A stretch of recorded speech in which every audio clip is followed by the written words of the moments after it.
All right, this is the title of my presentation. I hope I'm going to be able to convince you that this is a realistic option and a sustainable option for the long-term future of rhinos. Whether you're pro-trade or anti-trade, we both want the same thing. We both want rhinos to be here for the future. Now, these are the sort of pictures that I hate showing, but that's the reality of the sort of thing that's happening today. And the brutality of this poaching incident that takes place when an animal like this perhaps survives for 2 or 3 days afterwards is something nobody wants to see. But here's the reality, ladies and gentlemen. Since the CITES trade ban on rhino horn was introduced in 1977, when all the rhinos were placed on Appendix 1, more than 100,000 rhinos have been lost to poaching. Think of that number. 23 of the 33 range states have lost all of their rhinos. Most of you are probably familiar with the figures of loss of rhino poaching in South Africa. It started to pick up, as you see here, about 2009, reached a peak and then dropped down to the estimate here for 2018. But we have to ask the question, is this because rhino poaching, anti-poaching measures have become more effective, or are there fewer rhinos to poach and are they more difficult to access? What is a rhino horn worth today? It's absolutely essential we have this picture clear because there's lots of misinformation about this. Now, despite the CITES ban, demand soared in the Vietnamese and Chinese consumers. The wholesale price escalated to the figures that you see there. The prices then fell to roughly half that in the region, to round about the price going today of about $20,000 to $26,000 per kilogram. This is what the poachers receive. And this is information from Kruger National Park recently. The person who takes the risk of going through the border probably gets that. Look at the difference between that price, and you can see how much money is going to the middlemen. You're going to get all the references I'm mentioning in the PowerPoint presentation at the end. This is from a very interesting paper that's just come out, and I urge you to read it if you haven't seen it. It has very good up-to-date information on this. Now, of course, millions of rands has been spent on rhino campaigns. You can't go anywhere nowadays without being bombarded. Campaigns for research, field protection, trade prevention, litigation, demonstrations, media outlets, you name it. But everyone cares now, why have you come back to me? You asked me last year for 1,000 rand or $1,000. You asked me the year before. You keep asking me for money. No difference is shown. Why didn't we try something new? And there is, of course, growing donor fatigue, and we must recognize this as well. And there is growing donor fatigue because the cost of everything are going up. Look at this information that PRO produced recently. If you look at the cost of protection in South Africa, 2 billion a year on rhino security costs. That is not a sustainable option. Look at the major shortfalls for national parks in Africa. Every single national park today in Africa is seriously underfunded. Even Kruger National Park, with all the money that goes in with donor support, Kruger doesn't have the money it needs to do its job. Go further north in Africa, go to East Africa, places I've worked in, they're desperately short of funding. And this is the issue that we cannot overlook, the rapidly growing human population. It was mentioned at the start, look at the population in Africa today. It's the fastest growing population in the world today. Look at the estimate for 2100. 4.4 billion people. And with that comes huge demands for land, for food, for economic development. And the result of that, of course, is that population in the poorest countries is going to make it harder for governments to eradicate poverty, and it's going to make it almost impossible for them to allocate funds for conservation. So where's the money going to come from? 2 points I want to make at the start here is that we have to give a lot more recognition to the role of the private landowners, particularly in South Africa, where the private reserve owners are now responsible for protection of about 50% of the national herd. And I'll come back to that a little bit later on. And we must address this very important topic. How do we get communities on our side? The alienation of rural communities by strong-arm tactics is simply not working. And we've got to get them part of the sustainable livelihoods that go with properly run programs. And this, of course, has been done so successfully in the communal areas in the conservancies in Namibia. Now, private lands are critical. Let me just give you one example. John Hume, you may have heard of him, may know what he's doing. He has a ranch of 8,000 hectares. He started with 5 rhinos in 1993. Today, on his property, he has 1,640 rhinos. That's an incredible track record by any standards. This is Spartacus, the 100th rhino born on John Hume's property. That, again, is an amazing record. Yet, ladies and gentlemen, this man gets no money from NGOs. He gets no support from government. And when I give talks on this subject, I did recently in London, they said, John Hume is a greedy white landowner. He doesn't deserve to get support. How can you say that about a man who has that incredible track record? What he does on his property, he dehorns the rhinos. And dehorning is done quickly. The rhino is darted, immobilized, the horn is cut off, the antidote is given, and then the animal moves away. Now, here's the point that so many people don't realize. I expect everyone in this audience does know this, but of course, the horn regrows. It grows up to 1 kilogram in about 18 months. And then you can cut the horn off again, and it grows again. So horn removal from an immobilized rhino, it's painless. There's no evidence that the removal of the horn impacts on its social life or on its ability to survive. There's very good peer-reviewed literature on that if you want to see it.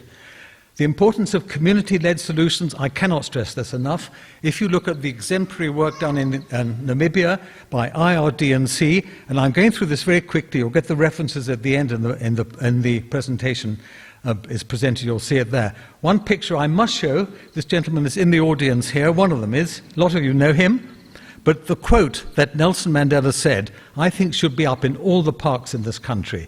We must act now to ensure that our wild places are protected for all generations to come.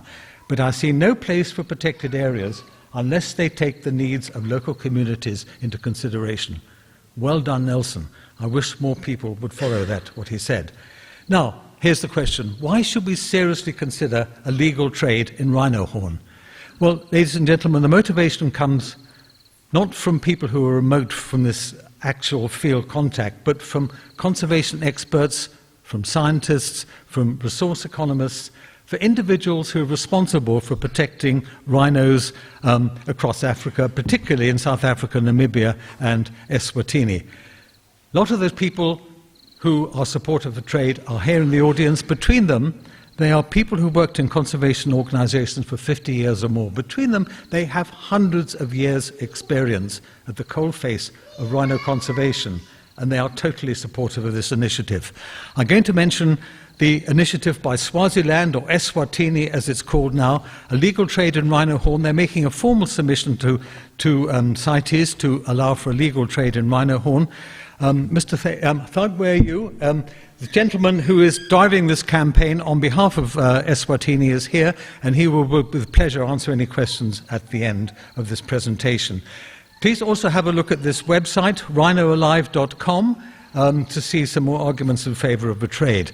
Now, why we should seriously support this is the reality is that the CITES trade ban has not worked by any reasonable measure.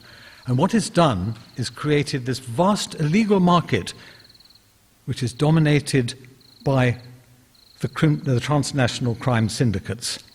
In essence, a trade ban hands a monopoly of commerce to the black market with nothing going to the future rhino custodians.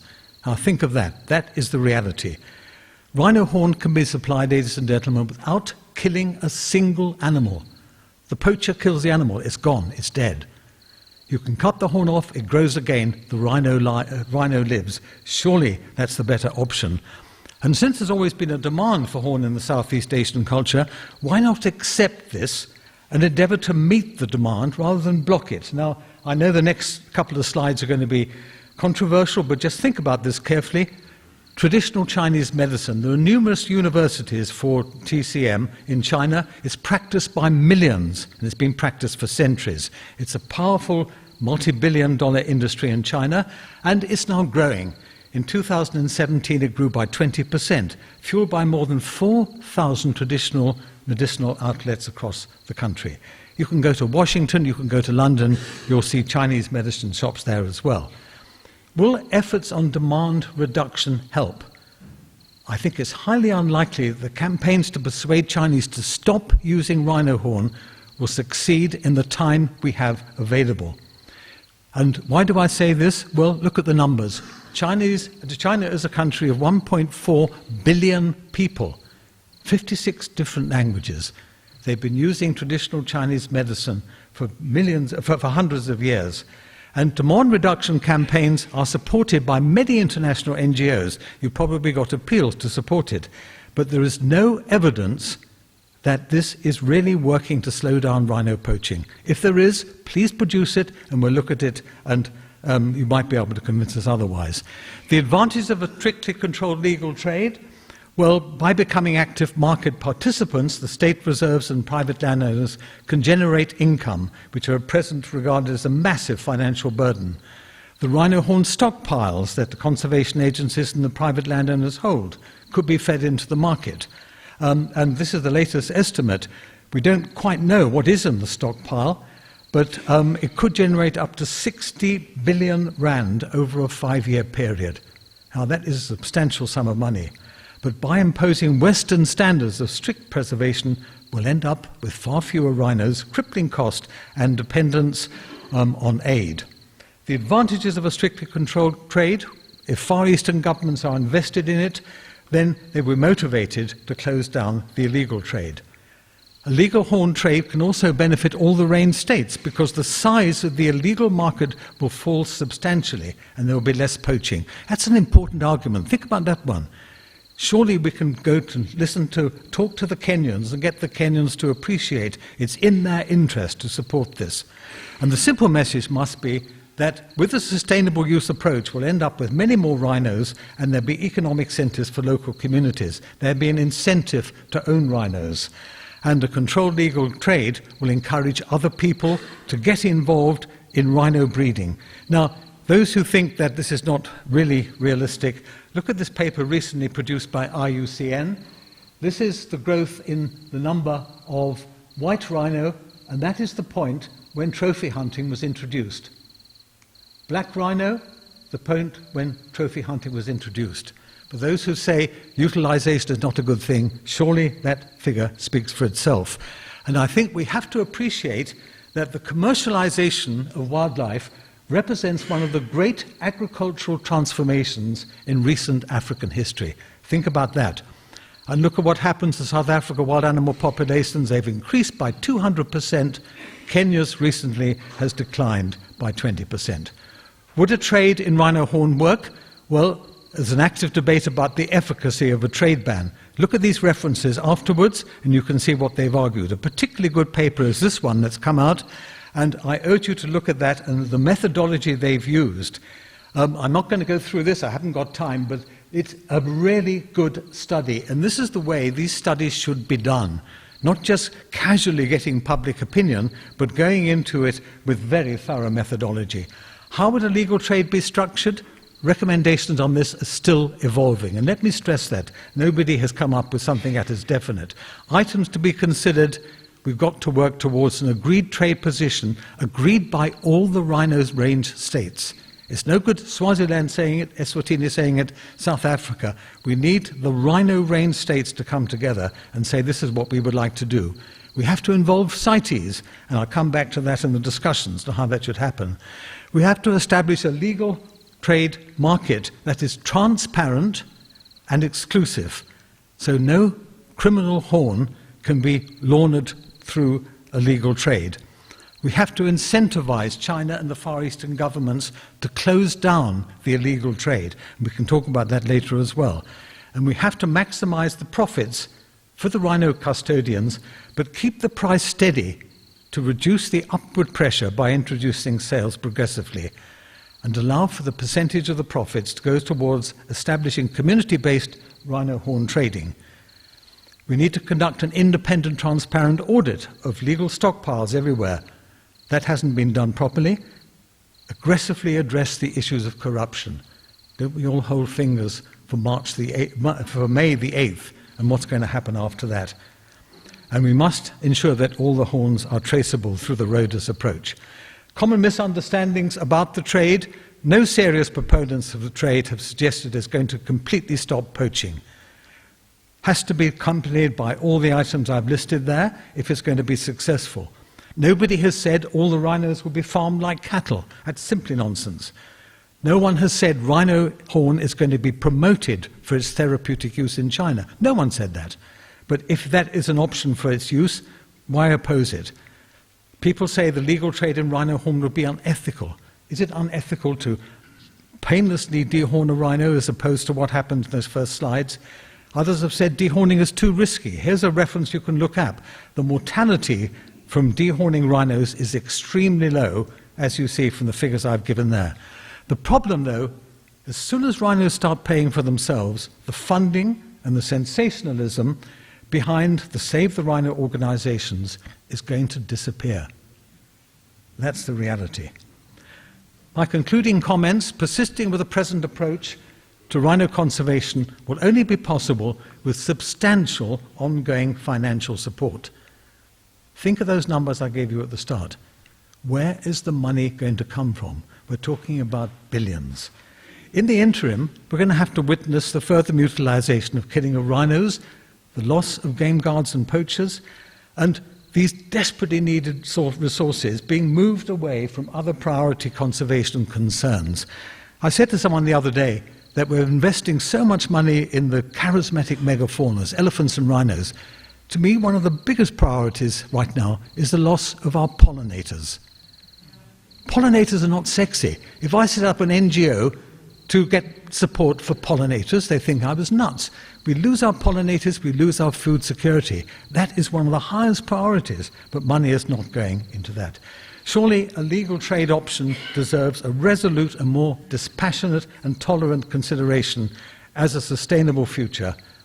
Look at this quote from the President of Botswana. It bamboozles me when people sit in the comfort of where they come from and lecture us about the management of species they don't have. Doesn't that make sense? And I'm glad that he had the courage to say that. And this is a message that I do believe that CITES has got to understand. They have it in their power to make it possible for the rhino horn to be sold, and not to do so would, in my opinion, be a fatal move. It could, in fact, ultimately lead to the extinction. And I'm sure that those who are involved in CITES must not want to see the extinction of our rhino. So when it comes to the question as to whether the rhino horn should be sold or not, there is only one answer. It's got to be sold.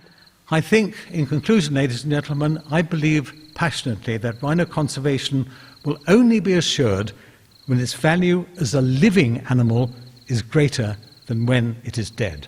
Thank you.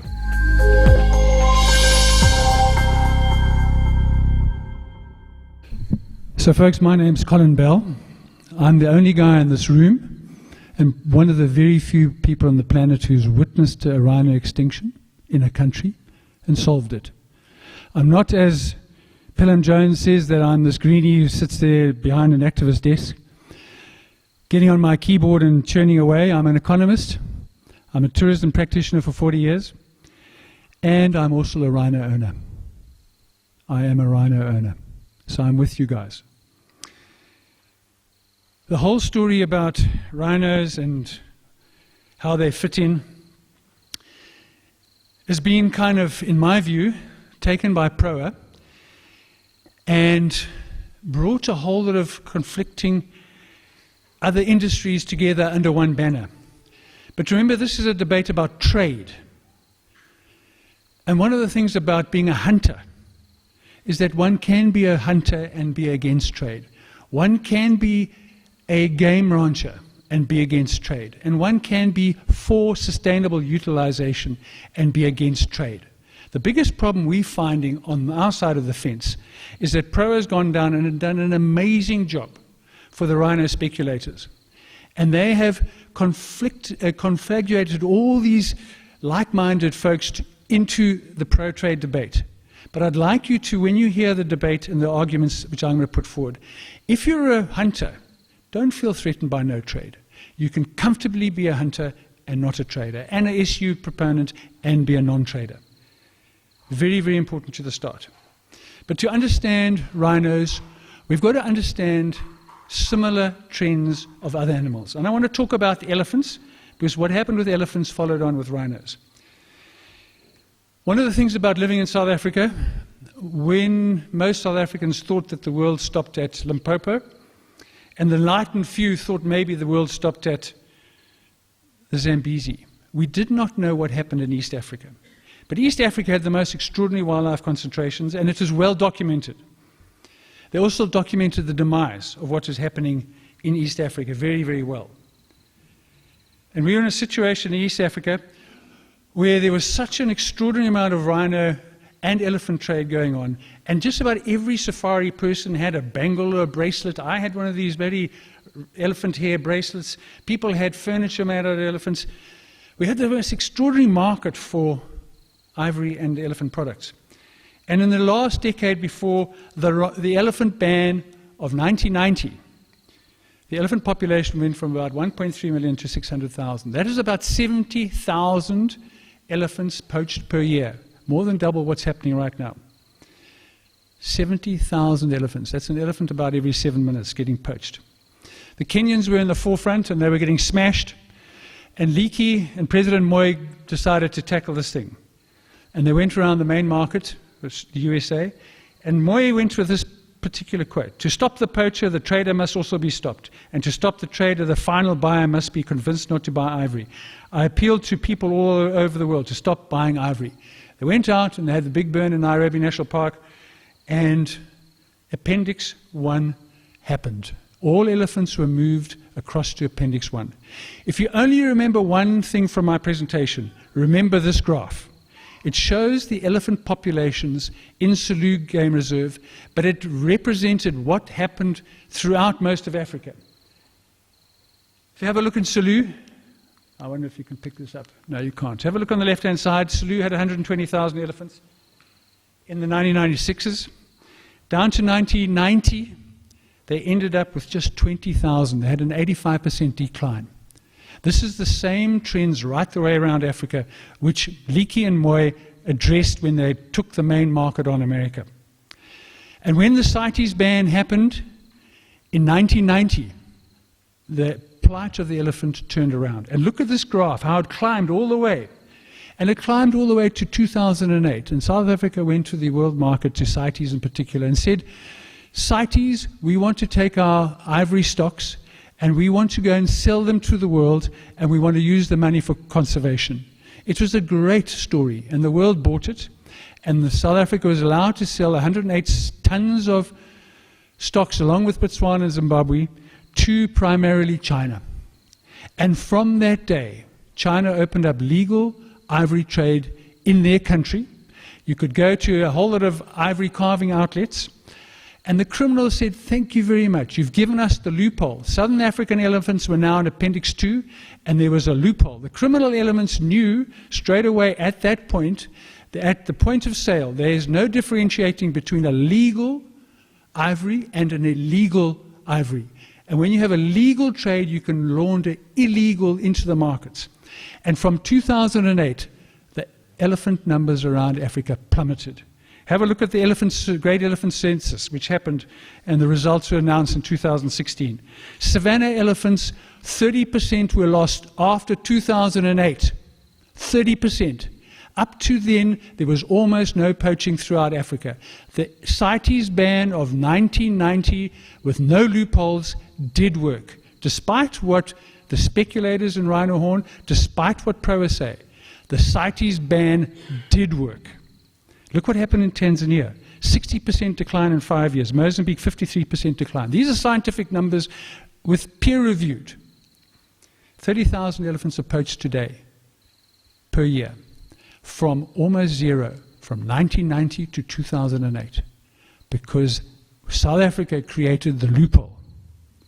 So much so when IUCN met in 2016, 10,000 scientists went to Hawaii. When it came to IUCN, and everybody knows IUCN, they're very much sustainable use, they're very much pro-hunting. The scientists in the Elephant Symposium voted 91% to not trade ivory. They realized that the trading of ivory by creating the loophole was bad for elephants. IUCN scientists, 91% said no. Lessons learned from the efforts to stop elephant poaching. You have to have a total trade ban with no exceptions. There must be no mixed messages. South Africa is very good. Don't buy our rhino. Hey, we want to trade our rhino. Mixed messages. The Asian consumers take the message they want to listen to. And obviously lots of good things on the ground. That combination can solve the rhino program. So let's talk rhinos. Again, the East Africans were documenting long before we were. And look at the numbers of black rhinos throughout Africa. At the turn of the 1900s, 500,000. By 1993, down to 2,300. And we had this pickup to about 5,000. But we do know, between 1979 and 1987, we lost 61,000 rhinos. 61,000 were poached. If not one single rhino was born, that equates to over 8,000 rhinos killed every year in those years. Look at the numbers, just do the maths. We think that the rhino crisis right now is terrible. We were losing 8,000 rhinos a year. So what happened? Let's look at the white rhinos. We all know the story, this extraordinary effort by the players and co. But you put the two graphs together. The only time in history when both black and white rhinos' numbers have increased was in 1993. What happened in 1993? We'll get to that. We tend to only look at what happens in South Africa, where suddenly in 2005 we started to witness the poaching story. But we need to put what happened in the rest of Africa in perspective. 8,000 rhinos a year. It probably was at the start of that 10,000 rhinos.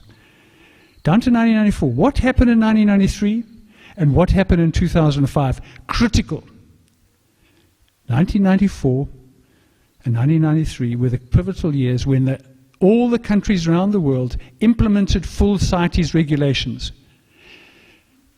The Americans went to, particularly Taiwan, which is one of the major consumers, and said, if you continue using rhino products, we're not buying your electronics. Overnight, a country which was been using rhino horn for millennia stopped. To this day, you can go to Taiwan and you will not find rhino products. Same with Korea. China. We talk about traditional Chinese medicine. There has been no traditional Chinese medicine for rhinos since 1994 January. 1994 January, China made it illegal to use any rhino product. So to bring up traditional Chinese medicine is either a lie or because they don't know what the story is. China went and burnt most of its stocks in January 1994. The market disappeared because the full CITES ban was implemented for the first time. And look at the golden years. What happened in 2005? South Africa, again, went to CITES and we got an exemption. And we were then allowed to put our rhinos onto Appendix 2. Immediately the criminal syndicates worked out there's a loophole. We sold 1,000 permits, legal CITES permits, to criminal gangs and syndicates and traders from overseas, mainly Asia, mainly Laos. This guy, Kiever Sang, was the main buyer. And they had now bought 1,000 legal rhino hunts. They've got 1,000 legal CITES permits, which they can use to launder the illegal ones they're now poaching. Why pay 500,000 rand for a hunt when you can hop over the fence and pay 10, 20, 30, 40, 80,000? That loophole in 2005 is the reason why we got a rhino poaching crisis. Nothing else. Look at the golden years. Almost no poaching around Africa. And both black and white rhinos were increasing. Folks, it's either lies, or it's fantastic one-liners, or the guys don't know. CITES ban did work. Look at that green line. That's the golden years around Africa. No poaching or minimal poaching. So we're going to go talk about the one-line myths. So we suddenly see all these articles popping over. This is Emmanuel Koro, who's a Nigerian journalist who suddenly pitches up in Africa, and he talks about the rhino ban. Folks, we know that the rhino ban did work. Okay, very good one-liners. talking about ostriches and crocodiles and how they've solved the world, but you can't compare an animal which can produce up to 1,000 offspring in its life against an animal which can do maybe 5, 10 offspring. You cannot do it. The maths don't work. And look at this, 8,000, we know that 8,000 rhinos were poached. So don't say the market's 1,000.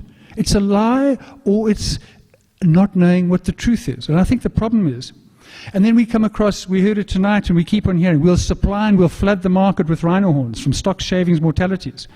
DEA did a study on how much rhino horn we could supply sustainably to markets. They came up with a figure of 2,000 kilograms right now to 5,000 if we really push it. That's what we can do. But we do know right now that the market for a similar product in Asia is 420,000 kilograms. How can 2,000 to 5,000 kilograms supply a market which is 420,000 for ivory, a similar product at the end? Or, if we look at the 70s market, 70,000 kilograms. We know that in the 70s we were supplying to a cheaper and a poorer China 70,000 kilograms, but we can only supply 2,000 to 5,000 kilograms through shavings, mortalities, etc. It doesn't go. Vicuña, this poster child for rhino trade. It was introduced by Christian Bonacek in Chile. He was the most pro-SU person for vicuña. He's now gone the other way around, because what's happening, they've started all these farms, they're farming vicuña, but now the wild stocks are going down because it's cheaper to go and poach them.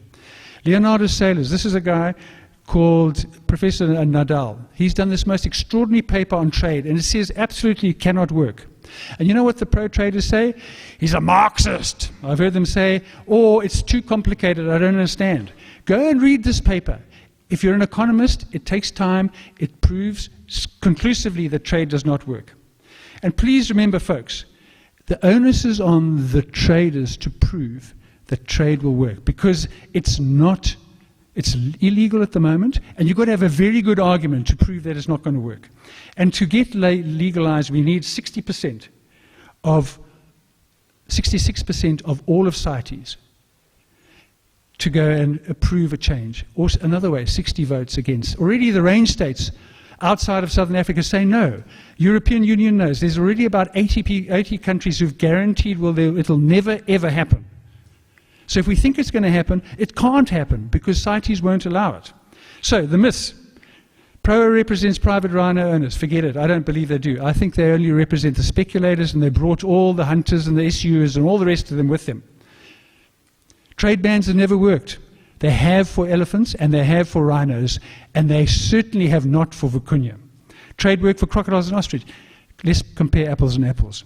Trade work for vicuña, sorry, we discussed it. Enough rhino horn savings doesn't work. Rhino poaching is escalated off the domestic ban. No, sorry. The 2 years before we had 13 rhinos poached, the year before it was 83. That's a 250% increase. That's when the DEA said no more domestic trade. CSO will sell the horns. CSOs are illegal unless it's government to government. Can you imagine our government and the Vietnamese generals doing deals? How much money is going to go to rhino conservation? And remember, it's all money at the taxes is ring-fenced. We do not, like the fuel levy, it can't go to conservation costs.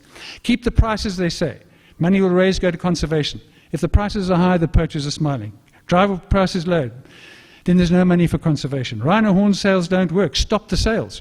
If it does, listen, once you've opened up a market, you can't close it. If nothing else has worked, try something different. That is the most bizarre economic argument you can ever have. And Asians have used rhino horns for millennia. We've seen in many countries in Asia where they have stopped it, it's gone. And remember, every time trade of a body part in endangered species is legalized, criminals will exploit that loophole. The more we lose loopholes, we have loopholes, the more we'll poach. We have to close those loopholes. If we elect to trade, brace yourselves, or we will be viewing rhinos primarily in farms, not in the wild. No loophole, no trade. Thank you.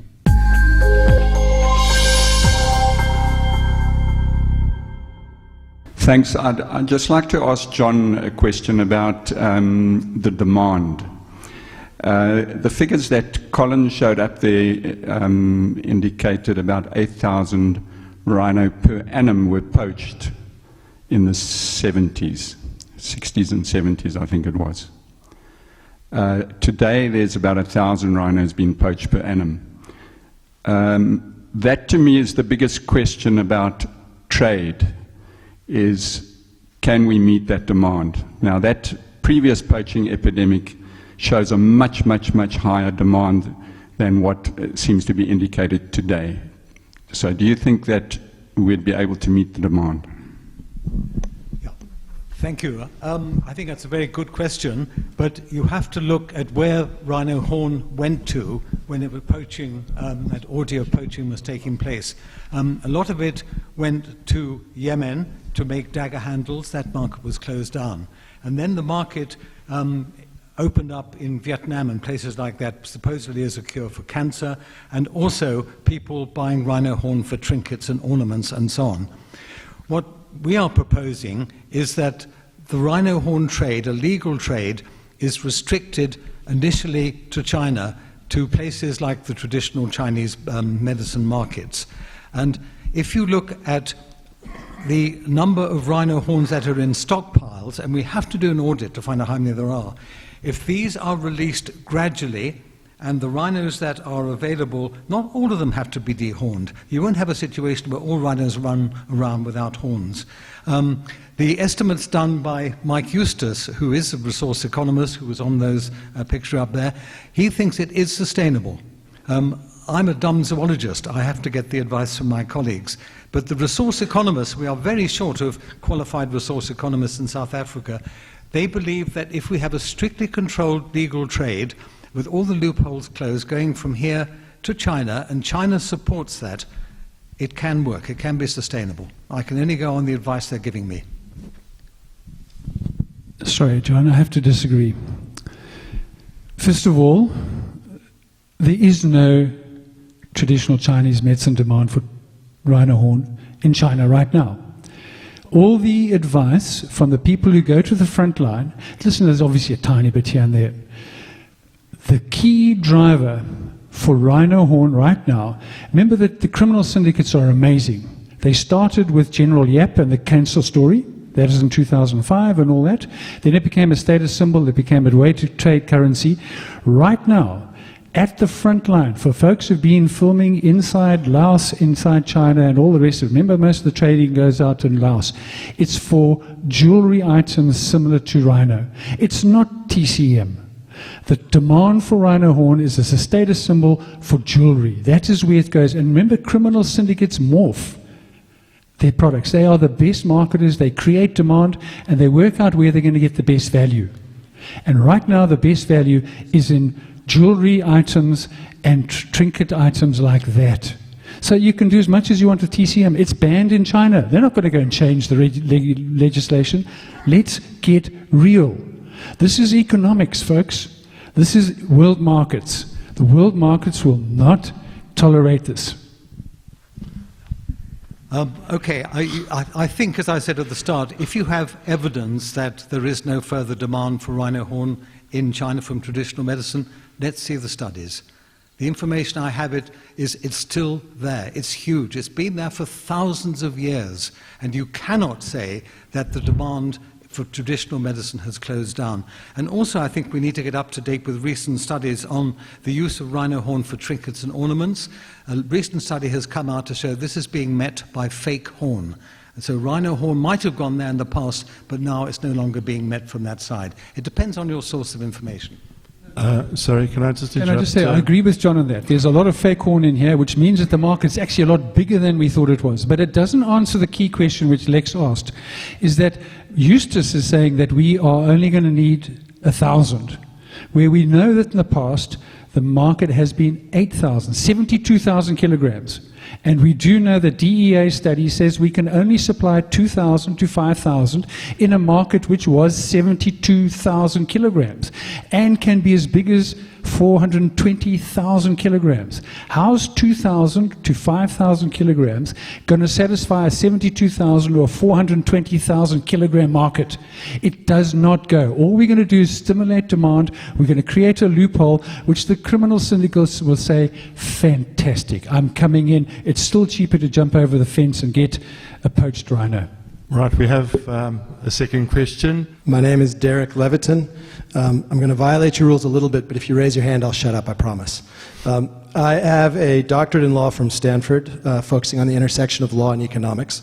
I am a private reserve owner with the second largest herd in the world, as far as I understand, behind John Hume. I am also a legal advisor to 2 former Secretary Generals of CITES, including one of the gentlemen that John referred to. And I'm currently advising 5 SADC nations on legal rhino horn trade strategies. And I'd just like to say that the gentleman next to me is the man who does the undercover filming in Laos, and your facts, sir, are not correct. I want to say that there is not, and this is I've been hired by these Secretary Generals of CITES as their legal and rhino expert. There is not a single barrier in CITES right now to legalized trade. Via Article 7, Paragraph 4, captive breeding exemptions already exist, and the only barrier to trade is the individual nations of the Southern African Development Community recognizing individual private reserves as captive breeding operations. Something that the gentleman from Eswatini knows well. I can't see in this crowd because I can only see with my glasses on about a meter from my face. But there is no barrier to CITES trade. It's simply a question of the governments recognizing a path that they wish to pursue and pursuing it. Your statement about 1993 and how the CITES ban had an effect, you failed to recognize that in 1993 South African law changed to allow private owners to benefit economically from the utilization of the animals on their private reserves, and that is what was feeding the demand in Asia, not the ban on trade ending demand. Asia doesn't care about your demand reduction strategies. That demand has been there for thousands of years, sir. Asia was employing horn provided by South African breeders on the sly from 93 to 2008. In 2008, South Africa stopped that, and immediately poaching erupted in this country. That's a comment, not a question. Thank you. Any other? Sorry. Any other? No. Sorry, we need to reply to that. Sorry. Okay. Can fine. I reply? That's fine, Colin. South Africa had a smidgen of rhinos in 1993. South Africans, that was not the issue. The issue was the major poaching throughout the rest of Africa. That was stopped. Remember, the world doesn't stop at the Limpopo. 1993, the majority of the rhinos which were being poached were north of the Limpopo. And that is where the turnaround happened. The ban took away market. Once you take away market, there's no demand and there's no poaching. That's the critical debate here. If you take away demand through everything being on CITES, except CITES Appendix 1, and there's no loopholes, you can then make the ban work. Yes, demand reduction and all the other stuff, plus the stuff. Look at the elephant story. Look at Vicuña. All these stories are true. So we can try and fluff it with, South Africa wasn't part of it. We had a handful of white rhinos which kept going up. The critical thing is what happened in the rest of Africa. And CITES is important, because there's 180 delegates. If you want to change the legislation, more than 66% have to vote to change the legislation. This is wild areas, not private land. We're not talking, most of the rhinos, don't shake your head, most of the rhinos are... Hey, hang on, excuse me, please. Why am I wrong? Excuse me, sorry, Colin, can I just take a second out here? I have a set of rules, okay? Thank you very much. We have lots of people, I'm pretty sure, that want to ask questions. If you have a comment, and you need to have it short and sweet, and besides, if it's going to follow up with a question, then make sure that we know who the question has been directed to. But please make sure that the comments are not long. I've actually said that already. Thank you. Like you can. Is that okay? Which hand was up first? Okay, thank you. Go.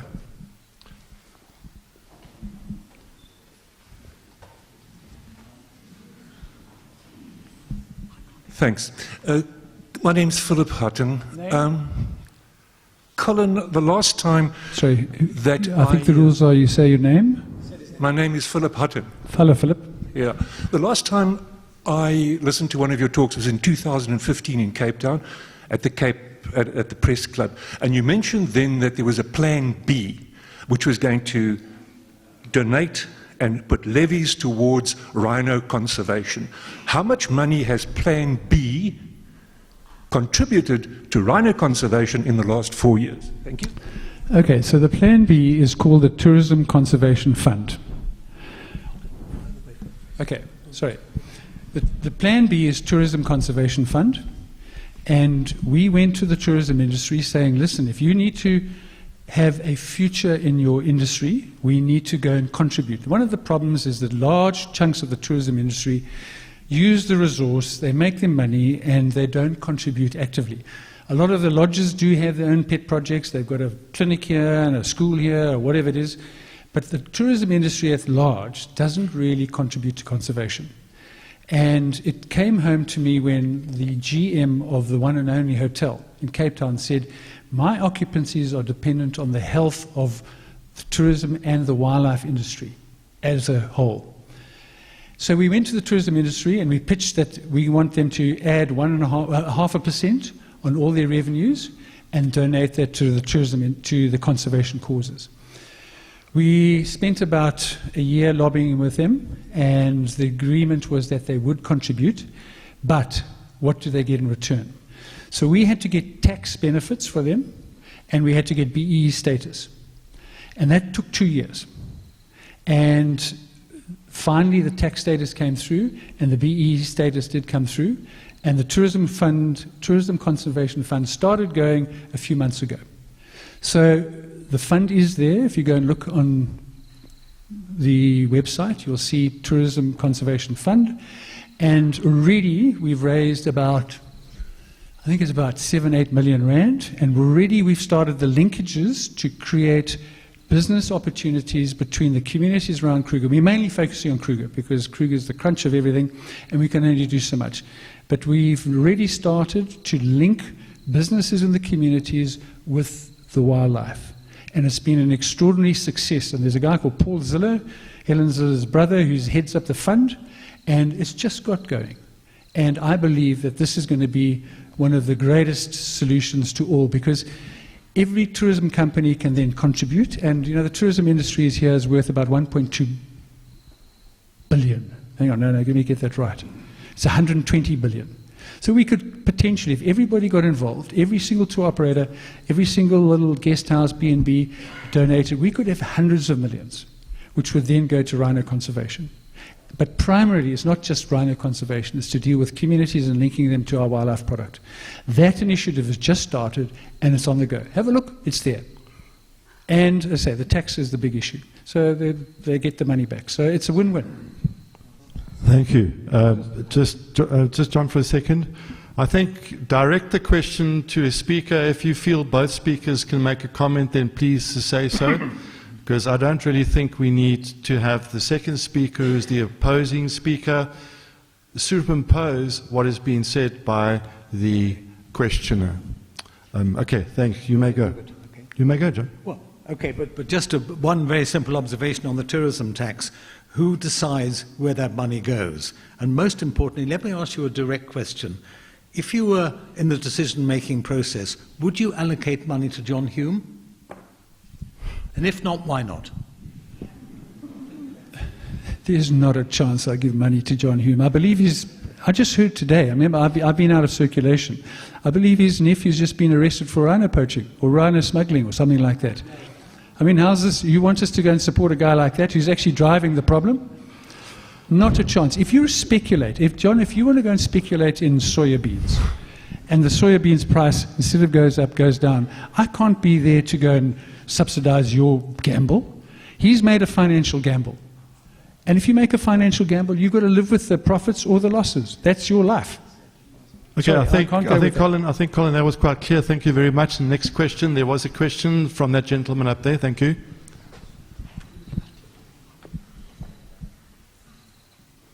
Mark Fraser. Lou, you said there that the only way to do it is to stop the trade. If there's no trade, then this all stops.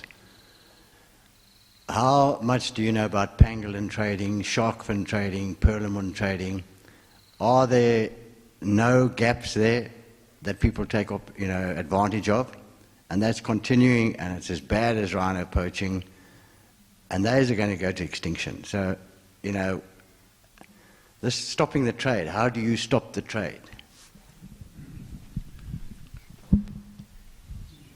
Abalone is a very tricky one because it's linked to drugs and a whole lot of other issues which go with it. But there again, we have a legal trade and we have an illegal trade. You raise a very important point, because the problem is, like, do we go now, if this is the solution, do we go and trade pangolins? Is that what this world's going to get to? There's some animals which are very, very difficult to police, and pangolins is one of them. Abalone, I think that part of the problem is drugs. I mean, I live in Hout Bay. I watch the poachers go out every day. I don't have a solution for that. I'm just focusing on the big animals where there is demand for Asia, where there has been ways to internationally clamp down on this. And when it comes to pangolin, I mean, I wish I had the silver bullet. I don't think anybody's got the silver bullet. Sorry, Lou, on that note, I wanted to... Sorry, it's Clotilde Peel. On that note, I just wanted to make a comment on the comparison between elephants and rhino, just in that I've personally seen an increase in medicinal, Chinese medicinal use with the interest in alternative medicine in our Western shops. And I think it's easier to persuade people not to purchase luxury items. But if a person is ill and believes that the rhino horn will be the cure, they will be willing to go to great lengths and pay great prices for something that they believe is going to help them feel better. So I believe that the products are vastly different. Thank you. There's a question over here, this gentleman over here.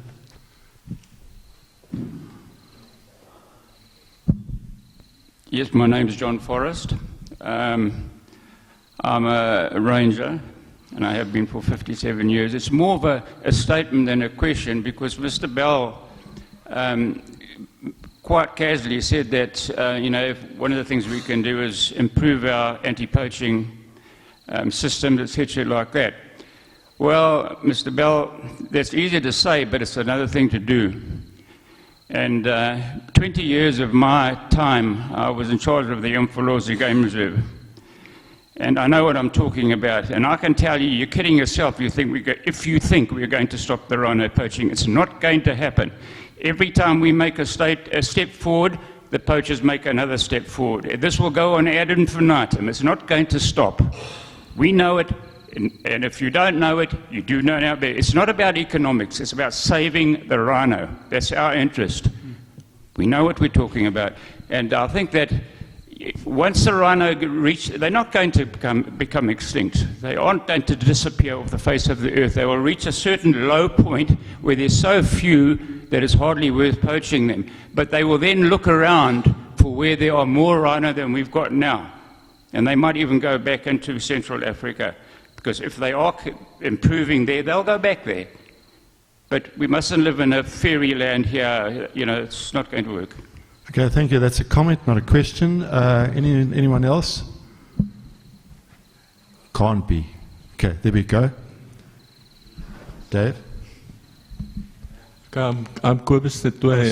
Sorry, I was pointing to the wrong person. Okay. I'm Kobus de Toy. I'm just a stupid biologist. But I've got the theory that if you stop a free market, you create a black market. And in 2008, it was a trade-off to stop the moratorium on our trade in our country. And I warned WRSA, it was a trade-off that they can get the soccer bit. And what happened, you can look at the graph that John Hanks got. Because it was a free-for-all for the people undercover. It's greed. It's driven by greed. And the longer we try and protect it, and CITES, we mustn't confuse agriculture and conservation. It's totally different. If you want to cut your rhino's horn, CITES have got no say on animals between fences. Thank you. That, I think, is a comment as well, but I just need to be careful here. If there's lots of comments directed in opposition to one of the two speakers, then I'm going to have to allow that speaker to reply. Would you like to reply, Colin? I sympathize with the guys on the front line. Absolutely. I think you guys are heroes. And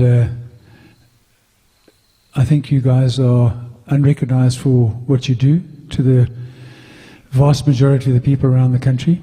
And what I'm saying is that I think a lot of our anti-poaching guys are not well equipped with equipment they should be getting. I think that we need to back you up further. And there's no question that you are directly part of the solution. But until we do get rid of the demand, you will be fighting an endless war. And I'd like to say that we're working with you to get rid of that demand so that your lives will become so much easier. But yeah, I salute you. We've just done a book on elephants, and the whole tribute of the book is to the people out in the front line. And I think the frontline folks are absolutely underappreciated throughout Africa, and some of the wages they're being paid and the conditions they have to work under are just shocking. So yeah, you've got my full support. Would you also like to comment, John? I didn't really hear. I missed the gist of it. Oh, okay. Well, would you like to comment as well, John? Not? I've opened it to Colin, so I need to open it to you as well. Are you okay? Cool. Next question or comment? Yes, okay. Sorry, Dave. Dave Wright, Wildlife Services. I've got two questions for each speaker, make it fair. Colin, do you not accept the economic principle that rhinos would be worth more alive than dead? And for you, John, how do you reconcile the moral issue of the trade in a product which could be considered fraudulent if it has no value medically? Thank you. Great. Colin, we'll start with you. No, of course we want them alive. Absolutely. John? Yes, I think, as I understood your question about a trade that selling something that you know is not going to work. Is that what you were saying? It's fraudulent. A moral issue. What's the moral issue? If people want to buy a product, how are we to question? Why should we question how it's being used? If it's going to produce the funds that we so urgently need, does it matter? Thank you. Any other people who would like to comment or question? Over here. John? My name is Andrew Patterson. I'd like to pose this question to you, John. I think everyone in this room would probably agree that this rhino war is not going to be won on the ground here in Africa. It's going to be won in Asia. One of two ways, which is this debate, be it trade being allowed or a total ban and a demand reduction strategy put in place in Vietnam and China now, as has worked perfectly well over the preceding 40-odd years since the 70s. I've just gone blank. So yes. So either way, it's about the demand market, be it supplying that demand or ending that demand. And it seems to me that the only research done into the demand in Asia has come from the side of NGOs, conservation organizations. The suppliers, if you want to call them that, of the potential suppliers of rhino horn, the private rhino owners, possibly even the DEA in this country, what research has ever been done into that demand? And I'm not talking about piggybacking off demand from the likes of Save the Rhino, Carl Amann, various people who've done this kind of research. Have the pro-traders themselves done any of their own research that you could trust into what the demand is precisely about? Because there seems to be a big disconnect when I talk to pro-traders as to what they know about the demand. Yes, I think that's a very important question. A lot of this work is ongoing. You see, the trouble is that there is a huge shortage of resource economists. And I'm a zoologist by training, and when it comes to economic issues, I have to defer these to people who know what they're talking about. We have two incredibly competent people working in this field. One is Professor Brian Child, who has published a lot on this subject. The other is another resource economist, Michael Sass-Rolfs, who's doing a PhD in Oxford on this very subject. And you have to answer these questions about supply and demand, and that's exactly what he's doing now. It's what? Sorry, I meant not the economics of the question, because there are many economists against the idea of trade. Yes. I'm talking about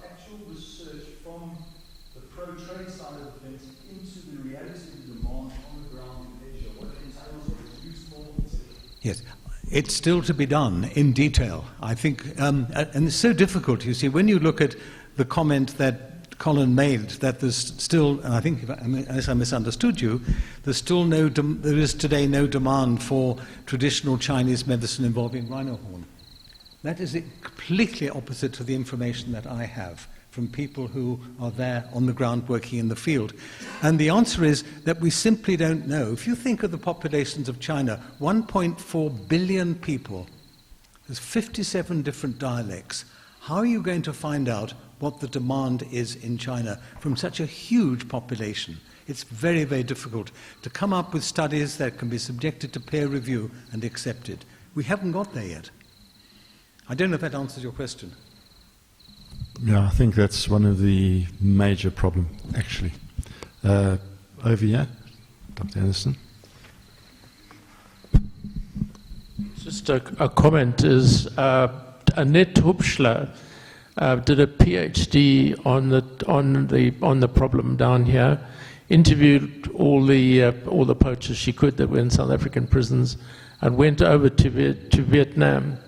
And she found that there was definitely a medicinal trade in Vietnam where you even went into shops and they had like an ashtray there with a sort of sandpaper on the bottom, and you could get a grindings of horn from that. And that was only 2 years ago. She's back at UCT now, so there was very much a market in Vietnam, and most of the stuff was going to Vietnam at that stage, and then some going from Vietnam on to China. No, I agree with you that Vietnam is still a very big TCM, but the primary driver is still China. And obviously there's going to be some. But Taiwan is the best example, from flat-out TCM over millennia to almost zero. And it'll never be zero. But yeah, Jim, you're right. Vietnam is the single biggest problem because a bunch of lawless guys. You've got Laos next door. You've got that Golden Triangle, all those Chinese casinos and all the rest of it. You've got fluid borders. I mean, that is one of the biggest problems. There was also a market, a sort of status market. So if you sold 10 Mitsubishi trucks to the sugar company, you would give the CEO a horn as a presentation at a absolutely. function. That was. It's so kind that of was died. a big No, that thing. was big. And as a currency. I mean, that's the thing about these criminal syndicates. They will move the product to where they're going to get the best value. And that status symbol, the trade, and all that has been very much part of it. But the biggest one was that where it started. General Yap. General Yap was that military general who threw the French out of Vietnam and he threw the Americans out. He's revered more than Mandela is over here. And the start of the whole rhino thing is that the criminal syndicates realized that by pinning the fact that General Yap survived from cancer by taking rhino horn, whether it is true or not, but they started the rumor. And General Yap died in, 2014 at 102. They started the rumor when he was in his late 80s. What a great way to start selling rhino horn. I mean, that's criminal syndicates. They work out the best ways to go and create demand for their products. Very interesting. Do you want to say anything about that, John? No. Okay. Any other? Okay, I think that hand went up there. Then this one. Okay, we'll look at the three. Okay, you got them. Thank you. So my name is Hilton Walker. I actually work for a company that was referred to earlier. We've been involved in rhino relocations to Botswana and heavily involved in this debate for a couple of years. For me, what I'd like to understand from Dr. Hanks, and which I've struggled to understand for the last 5 years, is from the pro-trade angle, how do you reconcile the numbers? You've got a $1.4 billion people population in China that's only just recently come out of self-imposed isolation. We recognize the fact that there's been a demand for rhino horn and other animal products from around the world for millennia. But if you break down the numbers and you try and even bring it down to a 0.01% of that population, how is it possible that you are going to be able to supply the market with sustainable, regular rhino horn that's not going to necessitate a black market trade at the same time? The rhino horn, one, in our present populations doesn't grow fast enough. There's a reason why the rhino horn needs the horn. There's a reason why it's actually there. And what it seems to me is that the pro-trade is actually advocating for the commercialization of our rhino horns, to put them into farming stocks, to put them onto mass farms, i.e. the case of John Hume. And I'd like to know how you're reconciling that. I think it's difficult to answer that with precise numbers at this stage, but if you remember, one of the figures that I put up was to show how black and white rhino populations increased substantially when utilization came in, because more and more people wanted animals on their property. And we believe that once there is a trade, and once people can get benefit from the trade, they will start having rhinos on their property again. A lot of the private landowners now are getting rid of rhinos. As I said, they become a liability. They don't want them on their property. It's too expensive and it's too risky. They don't want to risk the security problems. But if the numbers start to go up, which we believe they would do, and if you don't flood the market, you have a gradual supply onto the market, we believe it could work. I'm going to break the rules. I'd like to jump in there quickly. I'm going to make a comment. The secret to saving rhinos is not by trade. It's through political will.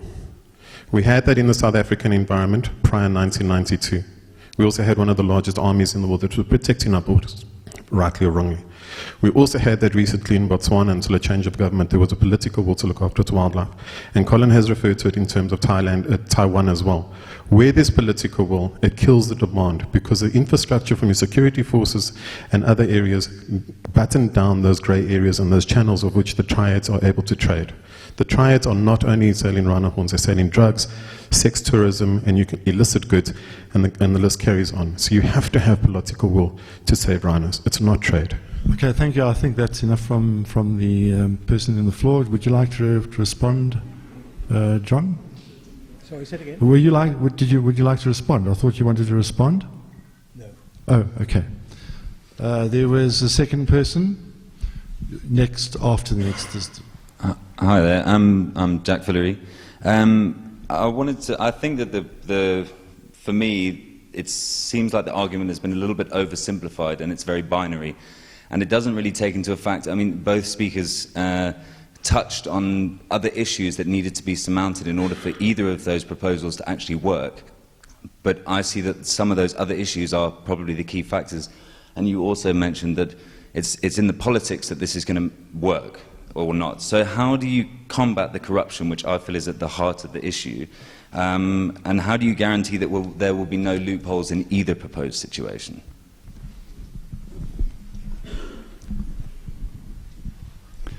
That's a tough question. No, that's the key. And that's why we cannot have a single loophole. That every time CITES had a situation with not a single loophole, there is no room for maneuvering. And I think that the corruption issue, and this is what scares me about the CSO, can you imagine the Vietnamese generals dealing with the South African government and trying to work out how they're going to trade and the costs and the prices and all the rest of it? It is the single biggest problem. And this is why I don't believe we can even go anywhere near there. Because the more opportunity you give for corruption, the more it's going to become ingrained. And remember that we've seen what happens with Guptas. We've seen what's happened in Vietnam. I mean, to think that we can go and create a CSO and some kind of legal market in there, it's just absolutely, it gives me the shivers. And to say that we're going to go and we're going to work on it, I'm actually gobsmacked. I'm even more despondent tonight than when I walked in. Because, as John says, we've still got to do work. They are advocating trade, and they have not done their work. They don't know what the demand is. Surely if you're going to be advocating trade, surely these things, and remember, the onus is on John and his speculators to prove that their systems will work. It's not my job. The law is very clear. International trade is illegal. It's not my job. It's John's job to go and prove. And if you haven't done the science, if you haven't done the economics, I don't believe that you can even think about raising it. The fact that we raised in 2013 at CITES in Bangkok, I believe now, is even more worrying. John, you obviously want to respond, but please respond to the floor and not to what Colin's just said. I think the reality is that the trade bans have not worked. That we must accept. I think we just have to look at the reality. And what I find strange, Colin, is in your new book that you've just brought out, if you think the trade ban on ivory is working so well, why do you have a foreword in it that says that elephants are likely to be extinct in 30 years? That's surely not a successful way of operating. No, because there is a huge loophole right now. There is a legal market in China. Okay, the Chinese are now starting to close it down, but there has been a legal loophole. And you have legal ivory in China. And when you have legal ivory in China, it's very easy, very difficult to close it down. We opened up that loophole, John. If we didn't have that loophole, it would be a very different story. We've now got to go and close every single loophole. When we've closed loopholes, then ivory has a chance. When we have loopholes, like we've had until March last year, we've got big problems. Okay, thanks, Colin and John. We still have a third person that wanted to ask, and then there's someone at the back as well. It looks like Mark. Hello, I'm Thug Haynes. I represent a group, an alliance of people by the name of, we go by the Legal Trade for Rhino Survival. It's a Eswatini attempt to make people aware of the absolute necessity to trade in rhino horn. Otherwise, we will face the extinction of the rhino, according to people like Ted Riley, who would be known by everybody in the world as probably the best custodian commentator on rhinos. And the people that work on the ground, like Dr. David Cooper, who's just received an award in America for his work on rhinos. Ask the people that work on the ground whether they want a trade to take place. They will agree it must. Now, that's just one point. The other point is you cannot disregard the laws of supply and demand in economics. They will operate no matter what. Take the drug trade. Richard Branson says trying to ban drugs and control it is $1 trillion disaster. We are a smaller disaster in trying to control something that has no control. The demand that we hear, I'm asking Colin how he comes about the fact that an obvious market is there for the medicinal. The Chinese ambassador at a recent function in Pretoria and the Yemenis guy both agree that there is a substantial demand for medicinal, but it's not great. It's a niche market, and it can be supplied with careful trade that can be done either through BRICS, if CITES won't do it, invoking Article 7, which there was mentioned just now, and it will happen. Whether we like it or not, it's going to happen. And I would like Colin to say, how is he representing or arguing on behalf of CITES, 183 members, of which only 5%, none of them, or only, I think, 5% own rhinos. Yet they have no casting vote, but they have no veto. They are never going to win the cause there in ordinary democracy. So you leave no option but for the range states to somehow trade in spite of what CITES is, and CITES was formed to regulate and control trade, not ban it. Thank you. Colin? If all the range states were in unison, I'd agree that there may be an opportunity, but most of the range states disagree. As you know, the Asian range states got together just before last CITES, and they signed categorically that they will not accept any form of trade. Likewise, when you get north of South Africa, north of Southern Africa, the range states, majority of them will not trade. One of the things which is quite interesting when I interact with some of my overseas colleagues, they say, why are you having this debate about trade, no trade? It can never happen. So the only way it can happen is if South Africa goes rogue. And we've been a rogue state for a long time. I can't see this current government wanting us to go rogue.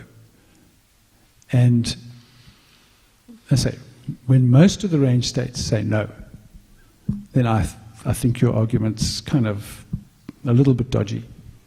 Okay, thanks. There was another question somewhere, if I remember correctly.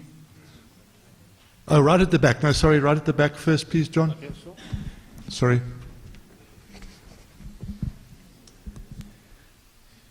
Good evening, everybody. My name is Mark Alkemer. I work in the Sabi-Sand Voltone. I've worked as a field guide and currently as a conservationist. Now, I just have a question to both you guys. What makes a rhino a rhino? I mean, if you say to a little girl, what makes a unicorn, it would be the horn on top of its head. Tell that to a tourist who's coming from all over the world and he wants to come see a rhino and there's no horn on it. Be very disappointed. That's my first question. Would you like to take a photo of a dehorned rhino or a rhino with a horn on? Okay. Number two is we have a situation, so we should legalize and trade with rhino horn. Now, many landowners, private as well as the government, have invested in many of the rangers to pay salaries. Many of them increased their forces. Now, we take that said demand away, should this work with this legal trade. What happens to the guys? We're going to have to start cutting down jobs. They're going to start losing jobs. Basically, we're putting them onto the street, and they're going to lose money as well. What's going to happen then? Thank you. Okay, now let's change the questions. Who would like to start first, I think? Yeah, John struggled to hear the question, but I think one of the cruxes, if we get rid of this rhino scourge, I think we'll see an extraordinary explosion in tourism to this country. And one of the great things about the tourism industry, whether it's hunting, photographics, whatever it is, I think we've got an extraordinary opportunity to grow this. We currently host 2.5 million overseas tourists for all the attractions we've got in this country and all the different things. I mean, we are really a blip on the scale. And if you take Africa as a whole, remember Africa, you can put the whole of China in, the whole of USA in, the whole of Japan, the whole of Europe into Africa, and we get less than 5% of the world tourism. I think if we have a situation where we have a stable wildlife situation where we've got rhinos and thriving, wildlife generally thriving, I think the tourism opportunities to grow the amount of people employed is just beyond our imagination at the moment. I mean, we really are a small player in the world tourism industry. We have to get rid of so many of the issues and the threats, and I think the threat on the one side is if we don't get this thing right, we're going to lose tourists. We're going to go down to a very small number. But if we do get it right, don't worry about the guys who've been in anti-poaching. We still will need anti-poaching. Remember, it's going to be bushmeat. It's going to be this. You're never going to get rid of all those things. So I don't think your worry is something I would lose sleep about. John? Not. Okay, there were any more questions over here? Sorry, that's correct. Thank you very much. And Paul Dutton, like John Forrest, one of the frontline soldiers looking after the rhino. I worked with Ian Player and Nick Steele and all these colleagues and things like that. And those are marvelous days and so on. But I want to say that we're not marketing our greatest treasure here. We send out coal and so on, but we're not marketing both our species of rhino. And this is Paul's epistle to you. Notre Dame burnt down, and they raised something like 4 billion rands or dollars to build it out of stone and wood. You can always find it. But 9,700 kilometers south of Notre Dame, in our country, in Feroz, in Tlhoi, and so on, we have the most amazing thing. It's a living animal.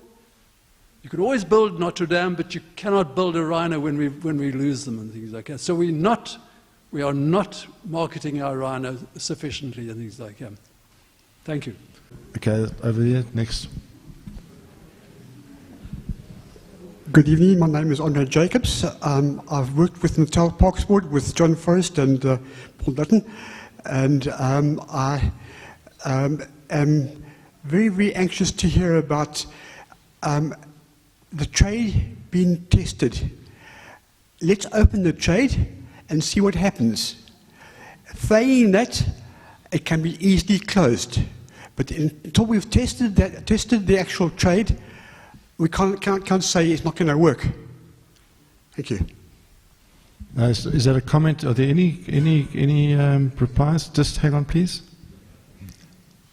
The sadness of today is that I had so many different points. I normally do a lecture that's an hour and a half, and we had to condense it into 18 minutes. One of the things you cannot do is open up a market, and if it doesn't work, shut it down, because you now have legal items in that market. And once you have legal items in that market, the criminals will always move illegal items into that market on the cover of the legal markets. So it's fantastic to say. It's a very easy one-liner, and it's been one of Proa's and John Hume's big statements. We'll try it. If it doesn't work, we shut it down.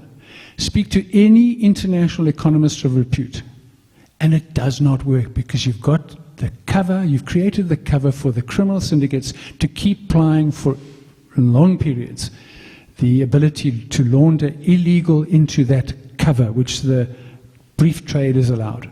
So it's not an option. Again, it depends how the trade is structured. Colin mentioned CSO, Central Selling Organization.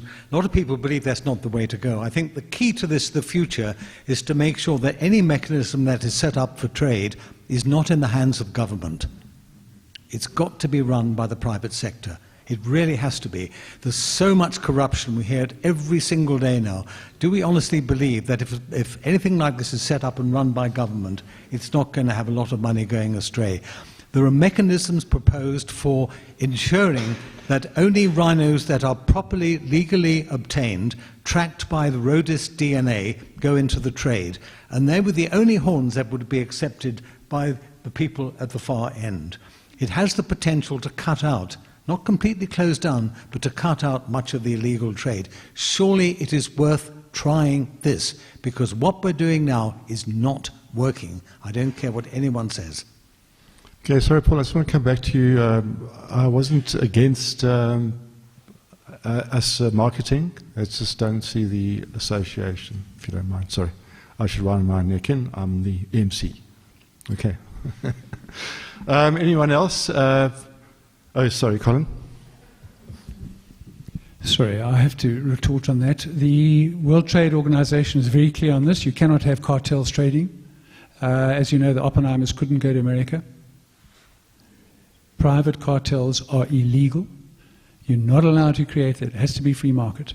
And if you start that type of thing, John, you are breaking international regulations. It does not work. Okay, I think we'll have to leave that one. It's definitely a big and serious contentious issue. Definitely. Who else was there in the audience who would like to? Okay, thank you. Over here in the front, Ricky.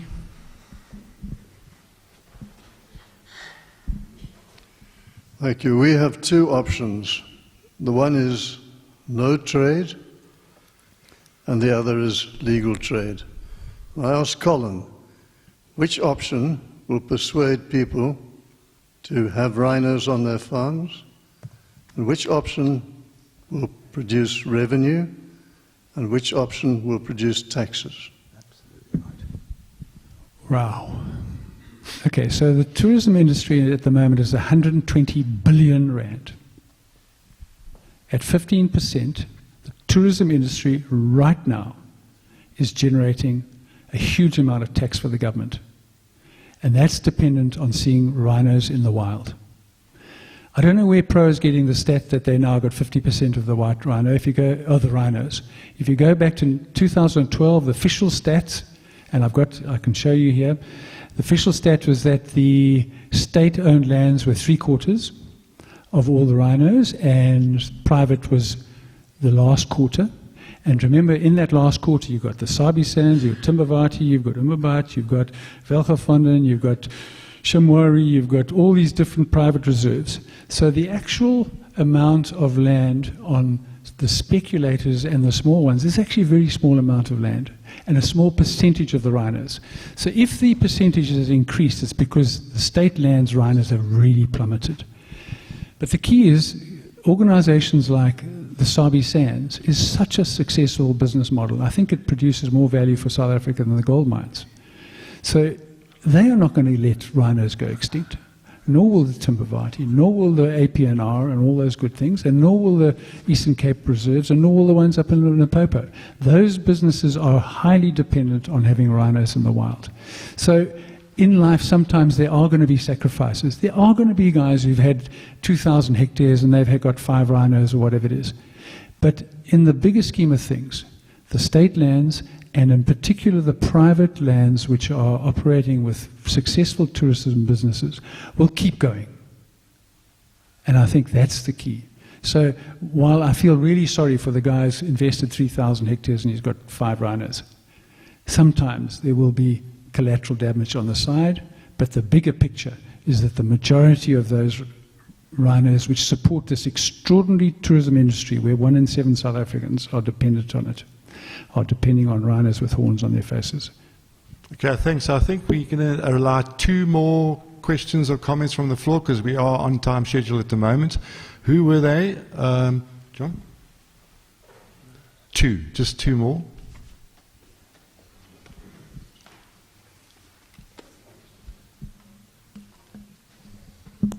Thanks very much. My name is Royal Loon. I'd just like to follow up just briefly what Dave Wright raised about trying to, I think the crux of the matter is how to make a rhino worth more alive than dead. That is a crux. And I'd just like to suggest that maybe a win-win here would be rather to reframe this with regards not either or, but both. Colin's just mentioned the huge value of the ecotourism industry in South Africa, to the orders of lots of zeros. That is the indirect use value of rhinos, and it's substantial, and you've illustrated that. John Hanks has illustrated the direct use values of the stock of horn. Obviously, we'd much rather prefer it on the rhino's head and tourists to see it in the Sabi Sand and the private game reserves. But if we want to make a rhino worth more alive than dead, then we have to factor in both direct use values, which is this ugly Asian trade, which is real, but we can't get away from it. Economics is real.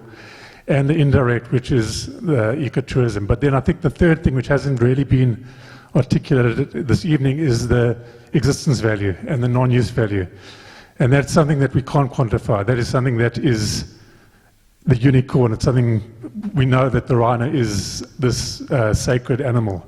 So I think that my point is to make a rhino worth more alive than dead, you have to dissect the different values and then either include existence value, but not to quantify it. A guest comes to a private game reserve like Sabi Sabi or the Kruger Park and sees a rhino in its natural habitat. He might be paying a certain amount to the operator, but it's intangible. It's existence values. It's an essential value that can't be quantified. But my point is to make a rhino worth more alive than dead, you have to factor in all values, and that includes the horn. We'd rather have it on the rhino, on the live animal, but if the supply is there and it's in, if it can be done sensibly, then maybe that's an option that should be considered. And I'd just like to follow up supporting what Damon was saying about CITES. The CITES doesn't preclude trade. Article 7 endorses it. The Wildlife Ranching South Africa endorses it, as demonstrated by Swaziland. And we're not going against CITES. Not we. I'm actually on the ecotourism side. I'd much rather see a rhino in the live with a horn on its head. But it doesn't preclude it. And CITES was set up to increase the value of a rhino and regulate the trade, and it should be allowed. So that's my point. I did know I was coming to the lion's den.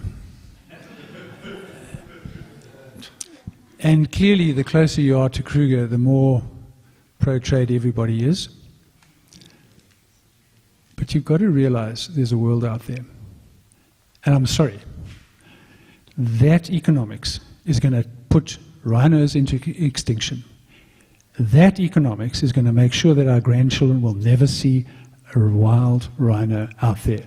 I'm sorry. The criminals are much cleverer than that. It doesn't matter what price you put it out, they will be able to come in. If you put the price out at 20,000 US, 10,000, it's still cheaper for a poacher to hop over the fence and poach.